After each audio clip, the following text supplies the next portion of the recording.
가습기에 넣은 살균제가 폐질환 사망의 원인으로 지목된 가운데 사망자만 18명, 모두 50명이 피해자로 추정되고 있는데 시중에 판매되는 상당수의 손소독제에서 독성 물질이 사용된 것으로 확인됐습니다.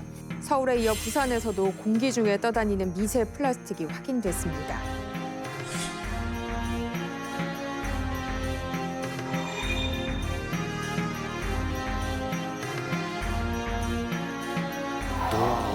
와, 진짜 영수부터 그러네요. 아니 생각해보면 화학물질 너무 많이 쓰는 것 같아요. 머리 스프레이 뿌리는 거에서부터 지금 보니까 치약. 오늘 하루에만 하고 온 화학물질 네. 번복하고 왔었죠. 그러니까 시작하자마자 오늘 저 스타일리스트가 얼굴에다 미스트부터 뿌리고 시작했는데 이거. 근데 지금 중간에 나왔는데 그 네. 가습기 살균제 사건 기억하시죠? 아유. 아, 진짜 네. 대참사였네요. 그래서 최근에도 뉴스가 얼마 전에 나왔었는데 11년 만에 기로소 정말 오랜 기다림 끝에 피해 조정안이 나왔는데 또 네. 일부 기업이 거부해서 좀 큰 논란이 좀 되기도 했었습니다.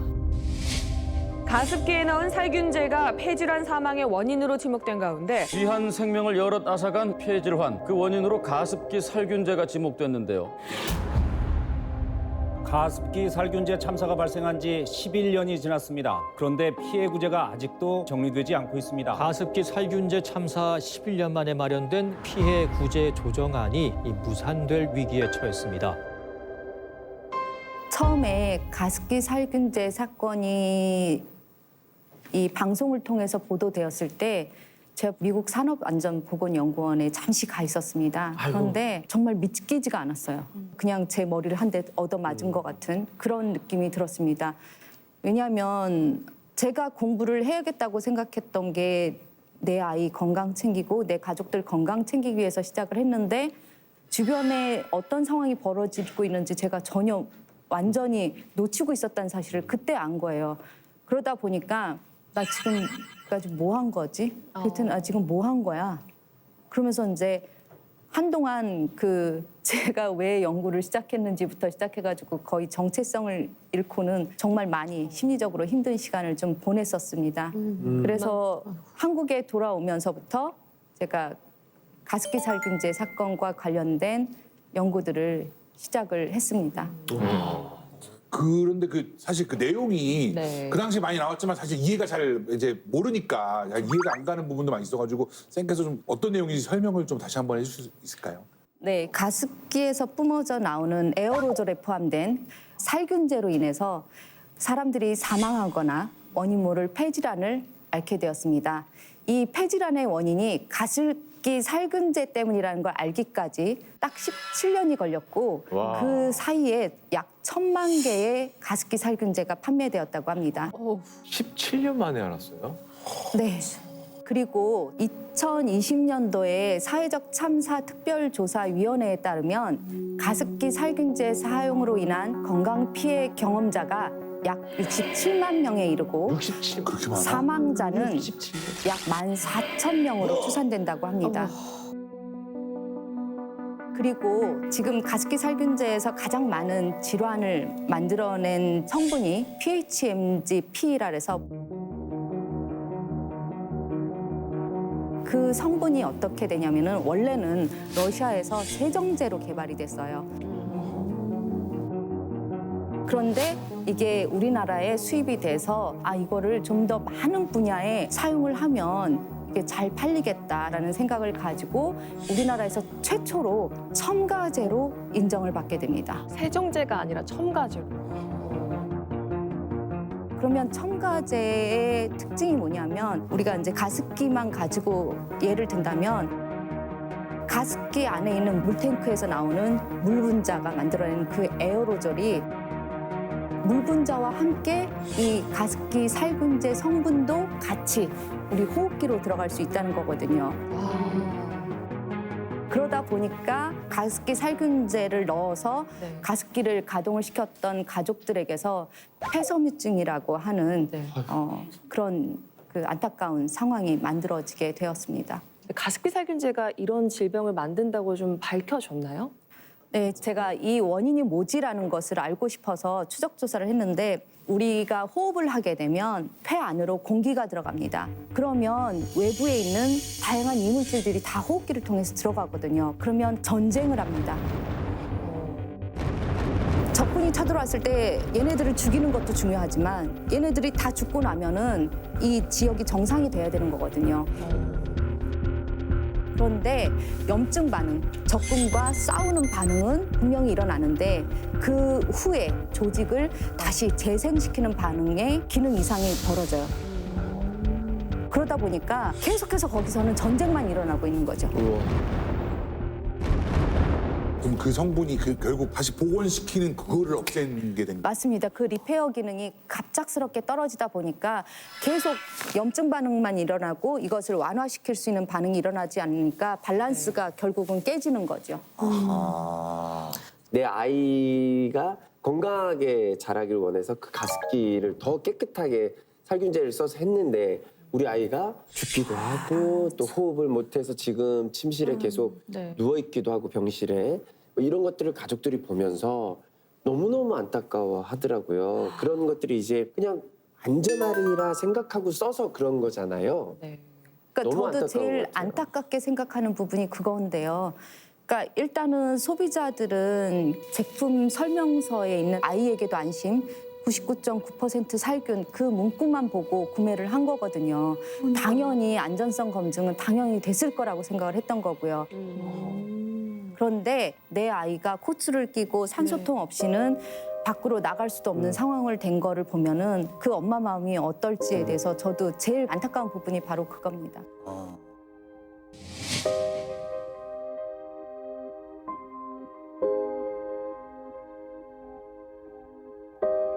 사실 이번 사건이 그 피해자들뿐만 아니라 일반 국민들한테도 굉장히 트라우마처럼 남아 있거든요. 맞습니다. 이 사건 이후로 뭐 생리대 사건도 그렇고 라돈 침대 사건도 그렇고 정말 끊이지 않고 이런 화학물질하고 관련된 것들이 많이 발생이 됐어요. 맞아요. 그러다 보니까 2019년도에 화학물질의 그 건강 영향에 대한 어떤 두려움, 화학물질 자체에 대한 어떤 공포감, 케모포비아라는 이런 공포감이 전 사회에 이제 자리를 잡게 되었습니다. 하지만 우리가 화학물질 없이는 살 수가 없는 우리를 둘러싼 모든 것들이 다 화학물질이라는 거거든요. 맞지. 그것뿐만이 아니라 카스 번호라고 혹시 아실 거예요. 거기에 27초에 하나, 하루에 15,000개가 새롭게 등록이 되고 있습니다. 그걸 시작하고 50개는 만들어줬겠는데요? 진짜. 와, 그렇게 많은 화학물질 중에 머리가 나는 화학물질 이런 것 좀 나왔으면 참 좋겠는데 그런 게 있었으면 벌써 네, 노벨상 받았죠. 빌 게이츠보다 더 벌었겠죠. 제가 아마 그걸 개발하면 연구비 걱정 없이 실험을 할 것 같습니다. 와우. 진짜 화이팅. 예, 그렇다면 무작정 우리가 화학물질이라는 것에 대해서 어떤 두려움이나 경계심을 갖기 전에 독성이라는 게 뭔가에 대해서 정확히 이해하는 것이 더 중요할 것 같습니다.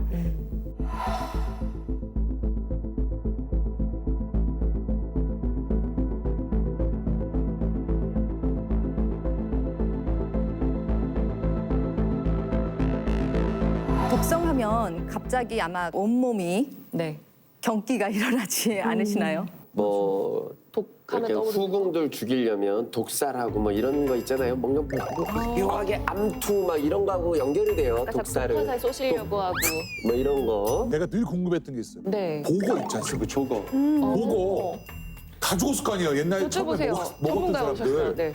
결국 그러다 누군가는 야 이렇게 먹으니까 나 살았다 그거 아니야 이 누군가는 이게 어떻게 된 건 이런 것도 진짜 궁금하고 그렇죠. 이거는 또 쌤이 이거 이 분야는 또 아니, 전혀 상관없으신 거죠? 네, 저는 식품 독성학을 하고 있지 않습니다. 좋은 케이스를 물어보겠습니다. 자, 유민상 씨가 또 독일 얘기하면 주로 먹는 얘기로 흘러가요. 예예. 뭐 좋은 독도 있긴 한데 대부분 나쁜 독이 떠오르긴 합니다. 네, 독이라는 것에 대해서 얘기를 들었을 때 우리 몸이 갑자기 경직되는 듯한 긴장되는 듯한 느낌이 드는 게 아마도 제 생각에는 바로 우리의 죽음하고 연결이 돼 있을 거라고 생각을 합니다. 그런데 죽음과 직결되지 않지만 네. 장기간 노출이 됐을 때 어떤 질병을 일으킬 수 있는 것 그런 것들도 저희들이 독성 물질로 간주를 하고 있습니다. 그럼 대표적인 독성 물질을 좀 분류를 해본다면요. 독성 물질에는 베놈이라는 게 있고 포이즈는이라는 게 있고 톡신이 있습니다. 제놈은 우리가 물렸을 때 독성 반응이 나타나는 것을 얘기를 하는데요. 우리들이 이제 약을 개발할 때 어떤 아이디어를 제공하기도 합니다. 그다음에 포이즌은 흡입이나 경구나 또는 피부를 통해서 우리 인체가 노출되었을 때 독성 작용이 나타나는 것을 의미합니다. 그다음에 톡신은 생물체 내에서 생산된 독성 물질인데요. 인위적으로 합성된 것도 여기에 포함이 됩니다. 저건 만든 건고 톡신은. 아니 우리나라 말로는 다 같은 독이니까 사실 구별이 없었는데 영어 단어로는 전부 다른 뜻이었군요. 맞습니다. 그러면 엄정화 선배님의 포이즌은 포이즌이 아니라 베놈이었어야 되는 거 아닌가? 그러네. 그러면 엄정화 선수의 포이즌은 그 먹어서 걸린 거네. 널기 이러한 채 먹은 거네. 특이하네. 톡신이 그러면은 그 피부과에서 주로 맞는 그런 주사야. 그리고 무슨 뭐 이게, 톡신 뭐 이런 거 있지 않나? 이게 톡신에 들어가는 건가요? 몬토록톡신 뭐 이런 거. 네, 그거에 대해서 지금 바로 설명을 드리도록 하겠습니다. 그래. 19세기 독일의 한 마을에서 소시지를 먹은 환자들이 식중독을 일으켰는데 그 지역의 의사였던 케르너가 몇몇 환자의 경우에는 호흡마비를 통해서 사망에까지 이른다는 것에 관심을 가졌습니다. 그리고 나서 먼 훗날 식중독을 일으키는 세균인 클로스트리디움 보툴리눔이 발견되었습니다. 근데 그 이름이 사실 좀 익숙하기는 하거든요. 저희도 그 보땡스. 네, 맞습니다. 사실은 이게 이제 1949년에 보툴리늄 독소가 운동신경 말단에서 분비되는 신경 전달 물질의 방출을 방해해 근육을 이완하고 마비시킨다는 사실을 밝혀냈습니다. 그러면서 이 물질이 의학계의 전반적인 분야에서 치료제로 활용이 되기 시작을 했습니다. 그런데 사실 보툴리눔 독소는 밥 한 숟가락 정도로 1000만 명 이상을 죽일 수 있는 지금까지 알려진 것 중에서 가장 강력한 신경 독성 물질입니다. 우와, 밥 한 숟갈로? 하지만 독소가 몸에서 문제를 일으키는 기전을 밝히고 효과적인 사용법과 또 필요한 용량 등을 제시를 하면 이렇게 치명적인 독도 우리의 삶을 돕는 약이 될 수 있다고 생각합니다. 근데 쌤, 영양제도 과하게 먹으면 안 좋다고들 하잖아요. 그러면 이 반대로 약이 독이 되는 경우도 있지 않을까 이런 생각을 해보는데. 맞습니다. 뭐 햇빛도 그렇고 물도 그렇고 공기도 그렇고 사실은 결국은 지나치면 모두 독이 될 수 있습니다.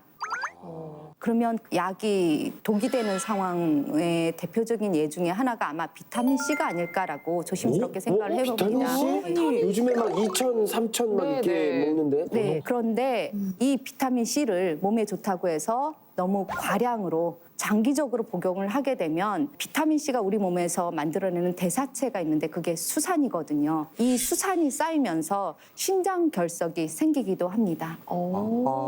돌멩이가 생기는 거예요? 네, 맞습니다. 뭐 얼마큼 먹으면 된다 안 된다 이런 거. 되게 긴장하시네요. 아니 난 많이 음식으로 섭취를 많이 하는 편인 것 같아가지고. 그러니까 하루 필요량 이상을 너무 과잉으로 장기적으로 드시는 것은 권장하지 않습니다. 쌤, 그러면은 그 우리 밥 같은 걸 먹을 때 얼마나 먹으면 독이 되나요? 날 보고 얘기하는. 잠깐 쳐다본 것뿐이에요. 잠깐. 예. 비만은 만병의 근원입니다.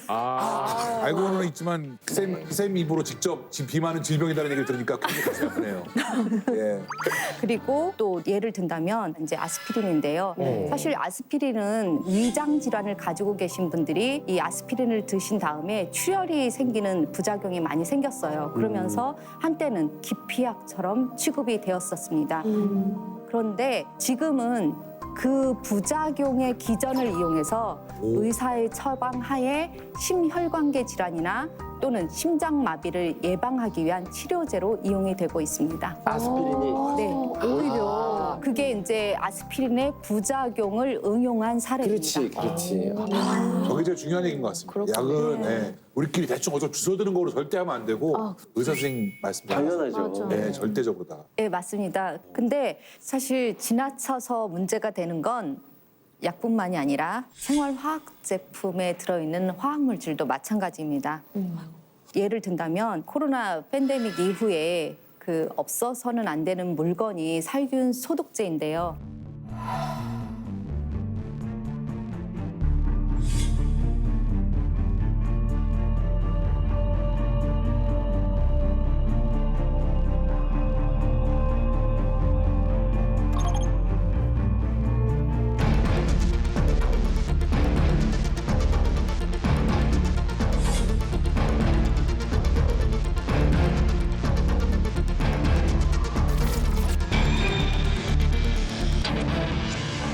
아니 지금 저게 위험하다는 얘기예요? 와. 그러면 저는 어떻게 되는 거예요? 손소독제를 네네. 어디 가든 늘 가게 있으면 뭐 이렇게 닦고 닦을 수 있는 건 다 닦아요. 저는 코로나19에 확진됐었잖아요. 그리고 나서 격리 해제 후에 출근할 때도 머리부터 발끝까지 계속 알코올을 뿌리고 갔었어요.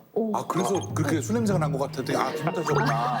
아 헷갈렸네. 그거는 드신 다음 날이고. 그건 또 먹고 헷갈렸었어. 너무하시네요, 정말. 모두의 안전을 위해서. 예. 다들 정말 어딜 가나 많이들 사용하시는데. 맞습니다. 코로나 팬데믹 이후에 사실 저희 생활 속에서 거의 필수품이 됐는데요. 그 손 소독제도 사실은 좀 제대로 알고 쓰시는 게 좋습니다. 손 소독제 사용 설명서에 보면은 눈과 입에 닿으면 안 된다는 주의사항이 분명히 있습니다. 그런데 요즘 아기 엄마들이신 분들이 손 소독제를 바른 다음에 네. 그런 간식이나 음식을 쥐어주는 일이 있는지 한 번 더 확인을 하시는 것이 좋을 것 같습니다. 다들 그냥 아이한테 뭐 줄 때 한창 코로나 유행일 때는 손소독제 바르고 주는 게 당연한 거라고 생각을 했거든요. 아이가 그렇게 이제 줘야 안전하다. 저도 제가 바르고 내가 먹는데.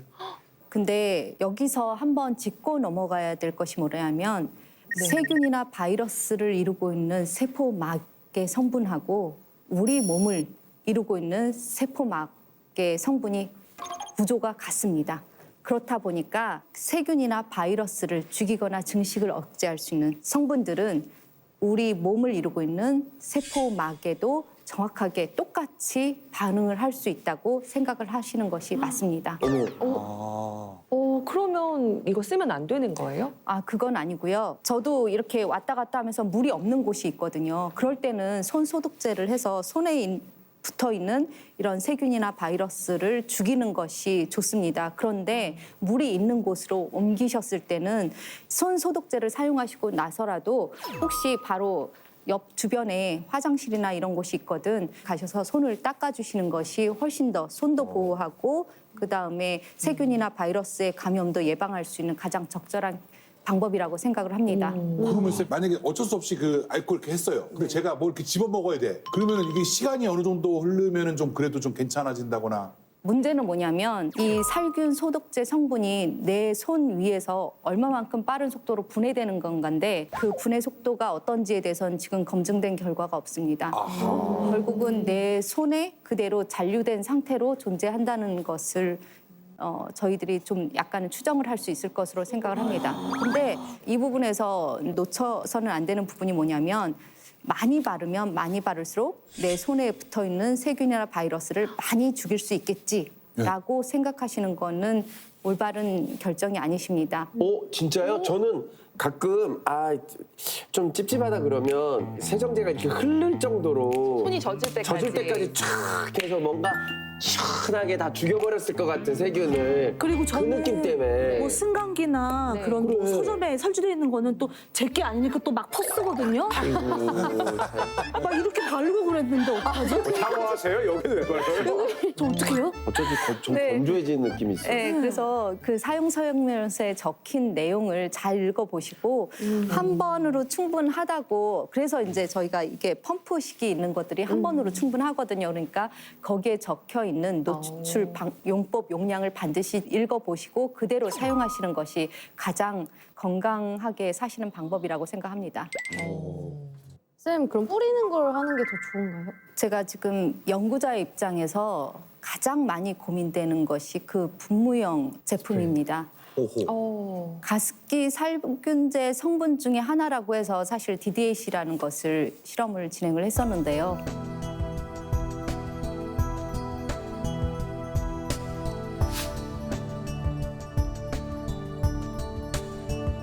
그런데 제가 이 DDAC를 실험 동물 이제 마우스에 폐에 직접 처리를 해봤을 때 일정 농도에 이르면 즉시 사망하는 것을 봤거든요.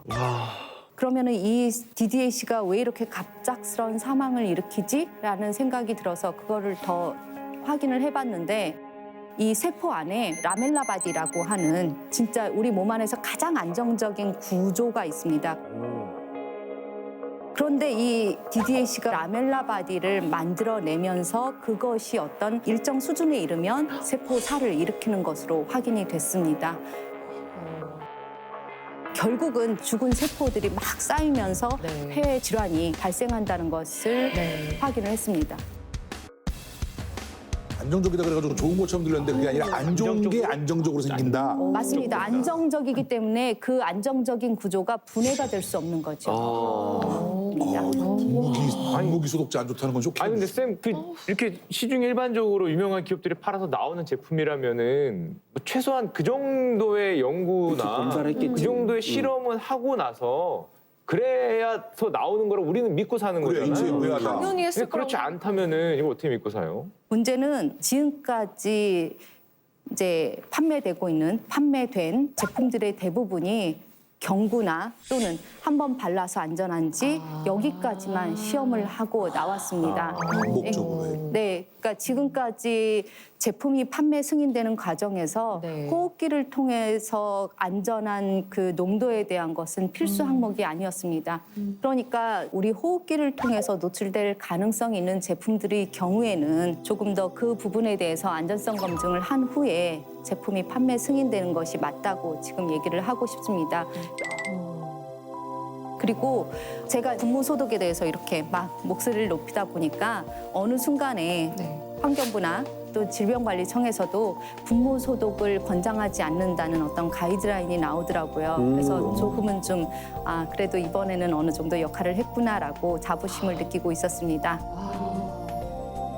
그러면 지금 말씀 나누고 있는 이 분무 소독제는 어쨌든 앞으로도 없어지지는 않을 것 같은데 어떻게 사용을 해야 될까요?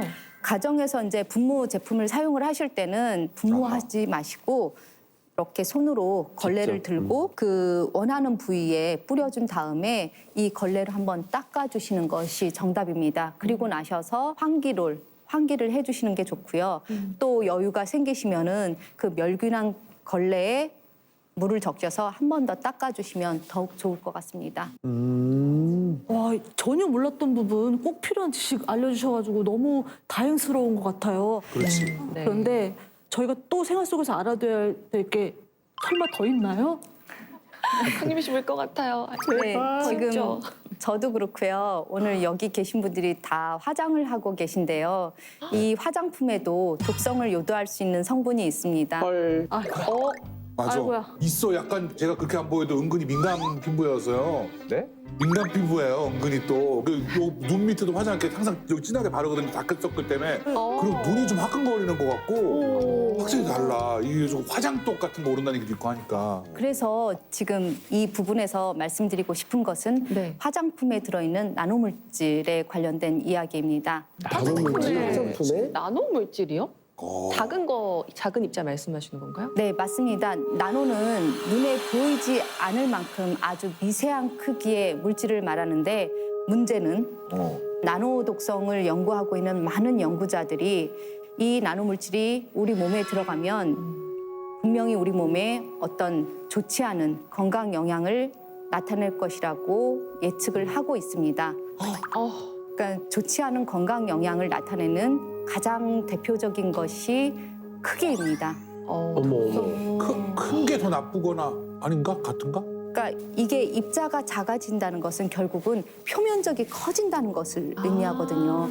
저희가 이만한 입자가 있으면 그냥 이 이만한 입자 하나의 표면적만 나오는 건데 이것을 막 1000분의 1, 1000분의 1로 자르게 되면은 그 안에 들어가 있던 면적들이 다 밖으로 나오기 때문에 입자가 작아질수록 표면적이 커지게 되고 표면적이 커진다는 것은 결국은 내 몸하고 결합할 수 있는 면적이 넓어진다는 것을 의미합니다. 촘촘하게.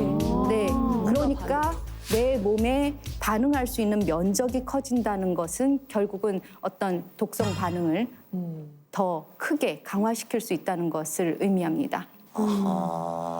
그 다음에 이제 두 번째로 보여지는 것이 이제 그 성면입니다. 저 사진을 보여드리는 이유가 뭐냐면 이 나노 산업에서 사용하는 그 나노 물질의 경우에는 똑같은 원료 성분이라고 하더라도 입자 크기만 바꿀 수 있는 것이 아니라 실험실에서 내가 어떤 방식으로 제조하느냐에 따라서 형태도 바뀌어질 수 있습니다. 그러다 보니까 그냥 길게도 만들 수 있고요. 동그랗게도 만들 수 있고요. 다양한 형태로 만들어낼 수 있습니다. 그런데 만약에 이렇게 뾰족한 것이 길다. 저게 단단하다.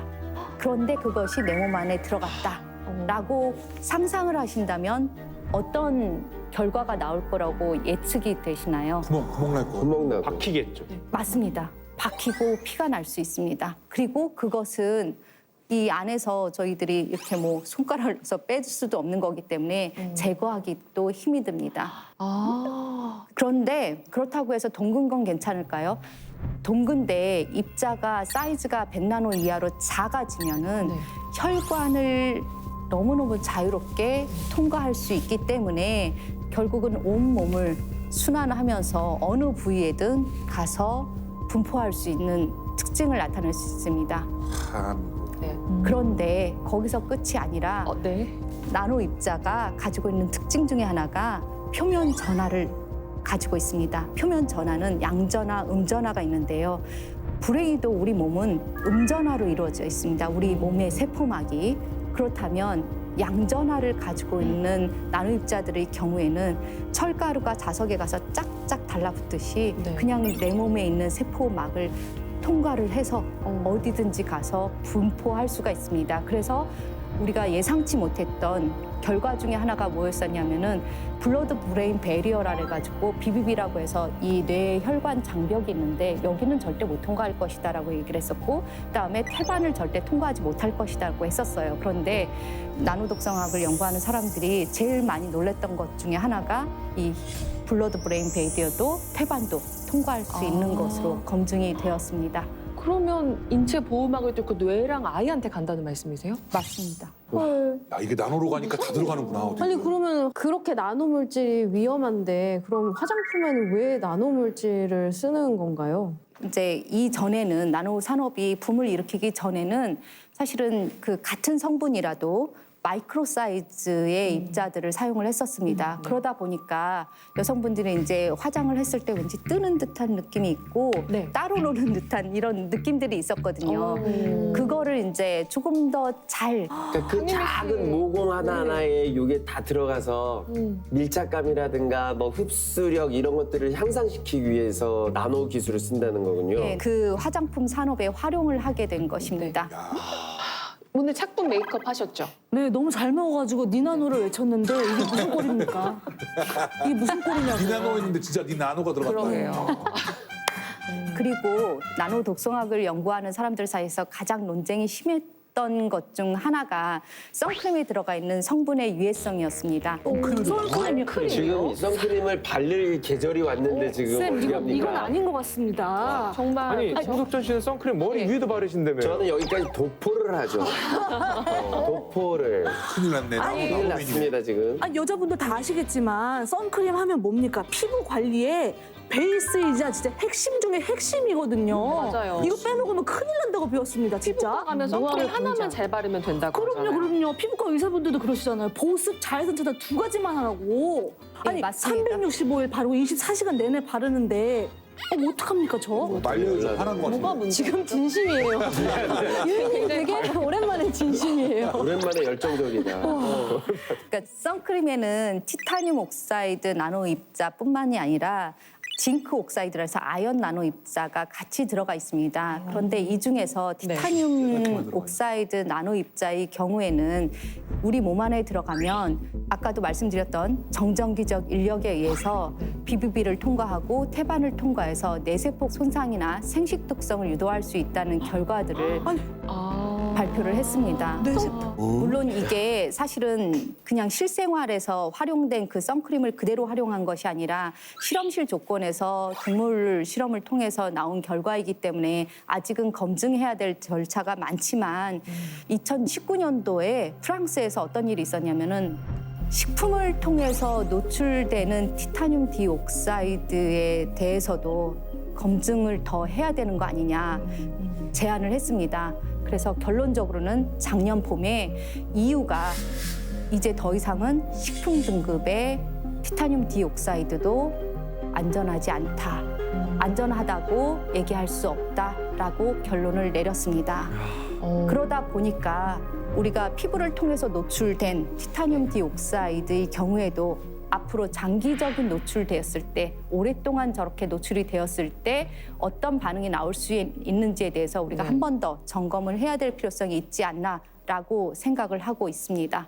참 이거. 네. 쌤, 근데 지금 유민상 씨 표정이 어두워졌어요. 지금 먹는 거에 들어가 있다고 하니까. 네, 티타늄이 지금 우리가 아는 그 쇠 그런 거잖아요. 이 171이라는 식품 등급의 티타늄 디옥사이드 입자가 있습니다. 쉽게 설명하면 그게 어디에 음식에 네, 놀라실 텐데요. 안 돼요, 선생님? 네. 네, 제발. 아이스크림하고요. 아이스크림이 어제도 먹었어. 케이크 네, 도너츠 위에 있는 하얀 파우더 왜 먹음직스럽게 보이게 그것들이 다 티타늄 디옥사이드라는 자가 들어가 있습니다. 그 입에 사리를 녹는 거. 말도 마세요. 난 그것만 빨아먹었어. 저는 마지막 도너츠를 이렇게 쫙 찍어서 이렇게 먹는데 정말 온몸이 나노 투성이네요. 나노 인간이었네. 저도 사실은 이렇게 가루 떨어지면 이렇게 해가지고 저는 너무 맛있으니까 빨대도 이렇게 마셔요 이렇게. 저기요, 강민지 씨. 그거는 오해의 소리 아니에요. 그렇게 안 해요? 아, 그렇게는 안 하고 넘어가지 마세요. 진짜. 근데 쌤 지금 말씀 쭉 들어보니까 우리가 어디까지 사용할 수 있는지에 대한 기준이 안 나온 것 같은데 잘. 그렇다면 이제 우리 여름이거든요. 선크림 다들 발라야 되고 골프 나가도 바르고 낚시 나가도 다 바르고 해야 되는데 그럼 도대체 이걸 우리가 어느 정도까지 좀 발라야 안전할 수 있을까요? 뒷면 봐야지. 사실 저 같은 경우에도 자외선 심한 날은 자외선 차단제 발라야 된다고 생각을 하고 있습니다. 그런데 문제는 뭐냐면 지금 말씀하신 것처럼 아직까지 어디가 안전한지에 대한 검증이 아직 정확하게 이루어지지 않고 있습니다. 그러다 보니까 제 생각에는 지금까지 썼는데 라는 생각으로 얘네들 안전하대 라는 생각으로 그냥 무조건 안심해도 된다는 건 아니라고 저는 말씀을 드리고 싶습니다. 그러니까 사실 저희 독성학에서 항상 첫 번째 원칙이 뭐냐면 사전 예방주의 원칙이라는 게 있거든요. 이런저런 검증 결과를 했을 때 뭔가 안 좋을 것 같아라고 하면은 1차적으로 좀 조심을 하시라고 말씀을 드린 다음에 그것에 대한 안전성 검증을 저희가 빠르게 하는 것이 저희들이 하는 일입니다. 그렇기 때문에 이 선크림에 들어가 있는 티타늄 나노 입자의 경우에도 경각심을 가지고 조금은 좀 조심해야겠다라는 생각을 해주시면 좋을 것 같습니다. 기덕지는 좀 안 되겠구나. 진짜 그래도 어쨌든 선크림 써야 되잖아요. 그럼 저희 전문가로서 좀 팁을 주신다면 어떤 부분을 이것만은 챙기자. 아까 제가 개별 물질에 노출되는 양을 좀 줄이시면 좋겠다고 말씀을 드렸잖아요. 이제 개인적으로는 밖에 오늘 외출을 하실 일이 없는 경우에는 그냥 기본 화장만 하시고 이제 색조 화장은 좀 안 하셔도 괜찮지 않을까라는 생각을 조심스럽게 해봤고요. 그다음에 두 번째로는 이렇게 드시기 전에 이 립스틱에도 티타늄 옥사이드 이제 나노 입자가 많이 들어가 있거든요. 그러니까 음식을 드시기 전에 립스틱을 한번 지우고 드시고 다 드신 다음에 한번 발라주시면 좋겠다라는 생각을 했고요. 근데 이거 사실 포인트 메이크업이잖아요. 그렇죠. 지우실 수 있게. 네, 보통 식사와 곁들여서 같이 먹는 걸로 알고 있거든요, 저는. 곁들여서 같이 먹어. 아니 네. 남자분들 립밤도 많이 바르시잖아요. 네, 맞습니다. 립밤에 대해서도 얼마 전에 논문이 나온 게 있어요. 그래서 립밤에 들어있는 나노 입자의 성분은 어떤가, 유해성은 있는가에 대해서도 논문이 나온 게 있는데요. 유해성이 이게 있습니까? 일시적으로 노출된 경우는 유해하다고 판단되지 않는다라고 했습니다. 그런데 여기에서 저희들이 집중하는 것은 일시적으로 노출된 그게 무슨 뜻이냐면 장기적으로 지속적으로 노출되는 것은 좀 조심을 하는 게 좋겠다라고. 선생님 40년째 쓰고 있습니다. 야, 아니 홍석천 그럼 씨는 다른 물질을 덜 노출되시나 아니 보죠. 홍석천 씨는 집에서는 그 막 뿌려서 네. 이불에도 뿌리고 선크림은 머리에도 다 바르고 립밤은 40년째 발랐으면 네. 그쵸 인간 나노 건강을 위해 다 한 거. 나노 홍석천. 나노 석천. 어쨌든 한 가지 더 말씀을 드리고 싶은 게 저도 이제 실험을 통해서 이거는 확인을 한 거거든요. 제가 개인적으로도 실험을 해서 이게 뭐냐면 우리나라 사람들 정말 때 뺏기는 거 정말 좋아해요. 각질 제거하는 거 그리고 뽀득뽀득한 거 되게 좋아하는데 이 각질 세포가 우연히도 신이 주신 선물이란 걸 제가 실험을 통해서 알았습니다. 그래, 그거 함부로 하는 거 아니라 그러더라고. 네, 떼뱉기는 이게 확인을 해보니까 이 각질 세포가 있을 때하고 없을 때하고 흡수되는 속도와 양이 완전히 달랐습니다. 그래서 이제 나중에 제가 그 이유를 봤어요. 그랬더니만 이 각질 세포는 이 탈피되는 과정에서 있는 이미 죽은 세포이기 때문에 전하나 이런 것들이 없는 거예요. 떨어져 나가는 거죠. 그렇기 때문에 반드시 이 각질 세포를 일부러 제거를 하지 않으셨으면 좋겠고요. 만약에라도 이 각질 세포를 제거하셨다면 뭐 바로 이제 자외선 차단제나 뭐 이런 것들을 직접 바로 바르지는 않으시는 게 그렇지. 제가 제안을 해드릴 수 있는 내용이 아닌가 싶습니다. 어쨌든 우리가 쓰는 화장품도 지나치지 않게 쓰는 게 핵심인 것 같은데. 네, 그리고 제가 여기서 마지막으로 한 번 더 말씀을 드리고 싶은 거는 이렇게 이제 너무 경각심을 갖지는 마시고요. 지금 당장 큰 문제가 발생될 거는 지금 상황은 아니에요. 그렇지만 우리가 호흡기를 통해서 식품이나 약품을 통해서 또는 피부를 통해서 전반적으로 내 몸에 들어오는 전체적인 양을 조절을 하시는 것이 좋을 것 같다는 것은 한 번 더 말씀을 올리고 싶습니다. 자, 선생님, 그러면 물티슈가 약간 화학 뭐 있어서 문제되는 거를 종종 듣거든요. 물티슈도 마찬가지인가요? 맞습니다. 아이고, 물티슈. 하나 더 말씀을 드리고 싶은 것이 물티슈였습니다. 야, 물티슈는 진짜 요즘에 완전 너무 생활에. 쓰는데. 저희 너무 아이 쓰는데. 있는 집은 특히 더 아실 거예요. 정말 방 안에 창고처럼 쌓아놓고 쓰거든요. 없어서는 안 되는 모든 것에 다 쓰는 물티슈. 옛날에는 사실은 그 음식점에 가면은 따끈따끈한 물수건을 줬었거든요. 물수건. 그런데 어느 순간에 보니까 그 물수건은 사라지고 종이 비닐에 쌓인 물티슈를 주고 그렇죠. 계시거든요. 근데 이 물티슈가 플라스틱이라는 거 알고 계셨나요?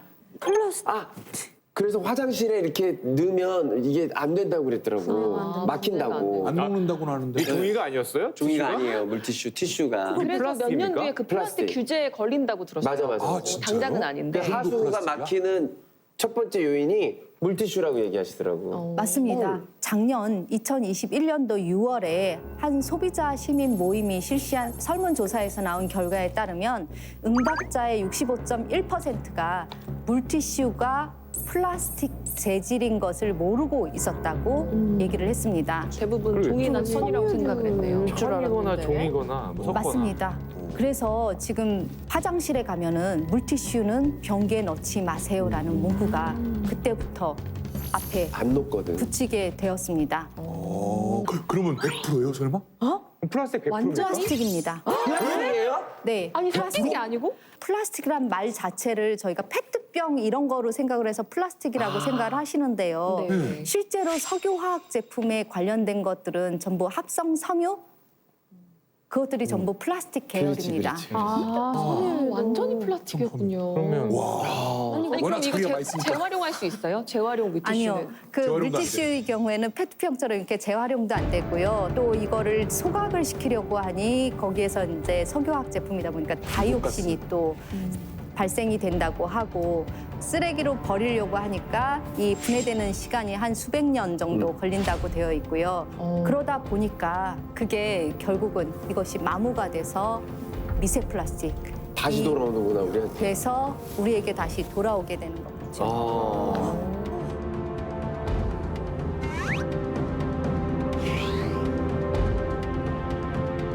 아니 근데 쌤 우리가 신문 기사를 봤을 때 뭐 과거에 이런 말이 많았잖아요. 우리가 미세 플라스틱을 알게 모르게 하루에 한 5g 정도, 신용카드 하나 정도는 그냥 먹는 거다라고 알고 있었는데 그것도 장기적으로 노출되면 또 뭐 독이 되는 건지 그것도 궁금한데. 일단은 아까 나노물질의 독성에 대해서도 얘기할 때도 참 깝깝하다는 느낌이 드셨을 것 같아요. 그런데 이 미세 플라스틱도 솔직히 말씀드리면 지금 같은 상황입니다. 그러니까 지금 추정만 되고 있는 상황이고 저희 연구자들 사이에서도 암담한 상황인데요. 그런데 제가 지금 연구자의 입장에서 말씀을 드리면 플라스틱 자체의 성격이 뭐냐면 흡착 기능이 되게 좋습니다. 화학 성분, 물리적인 거, 생물학적인 거 이런 것들을 다 이 안에 흡착하는 기능이 좋거든요.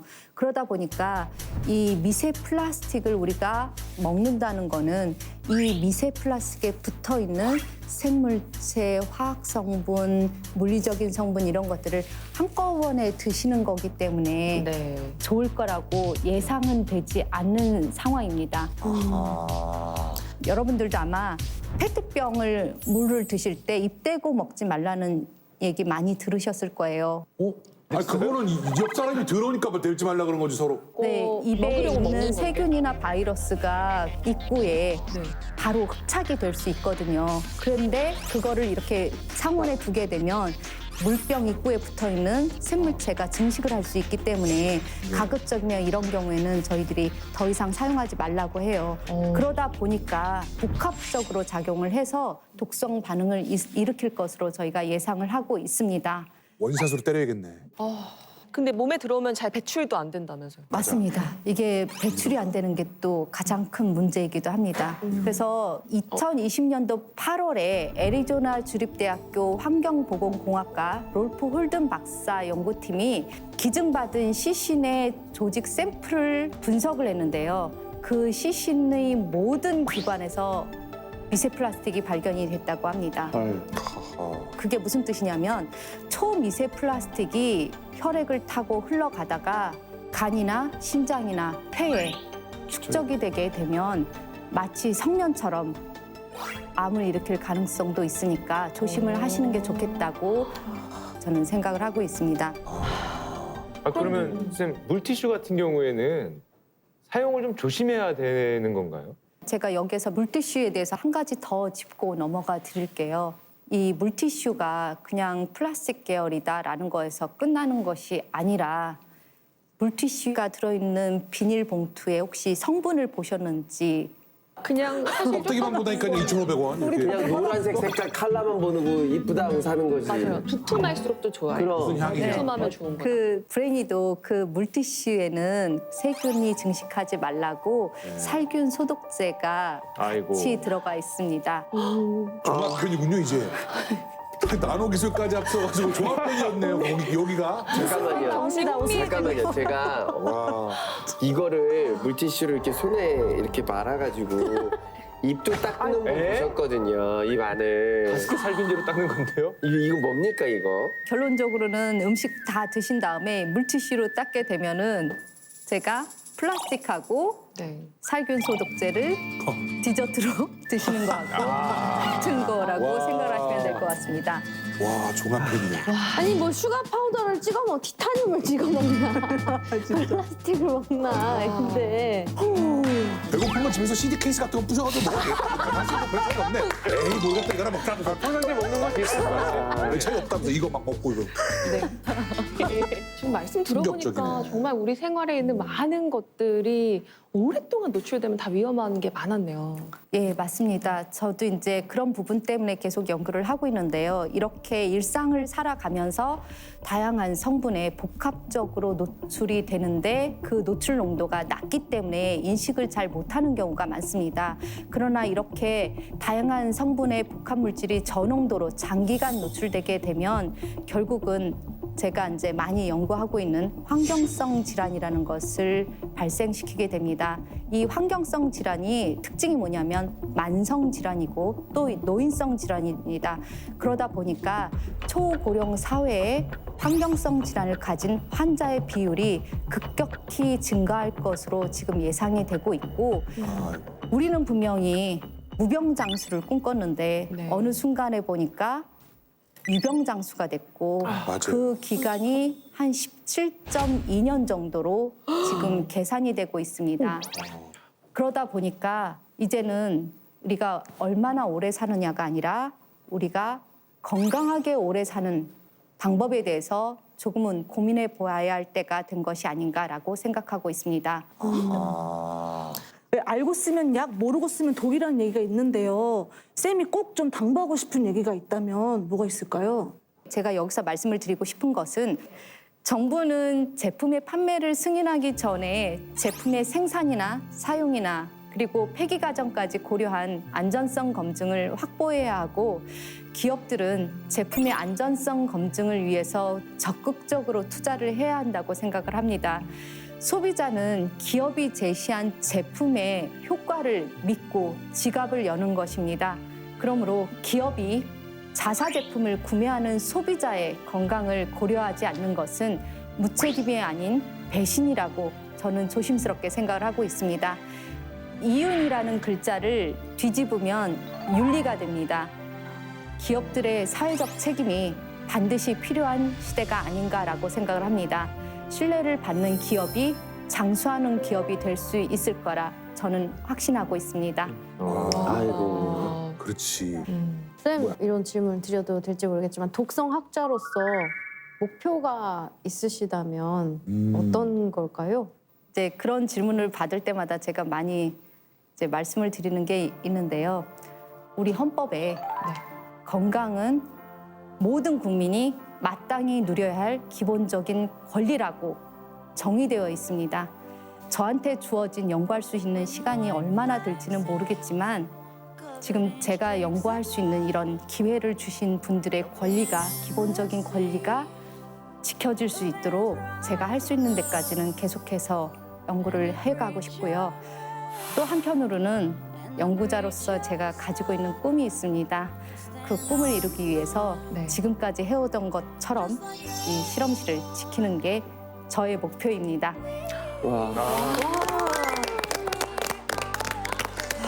진짜 이런 얘기를 누가 해주십니까? 그렇죠. 네. 앞으로도 그렇게 용기 있게 실험실을 계속 쭉 지켜나가 주시기를 응원하겠습니다. 자, 인간의 삶을 더 인간답게 만드는 연구 계속 해주시라고 우리 큰 박수 보내드릴까요? 네.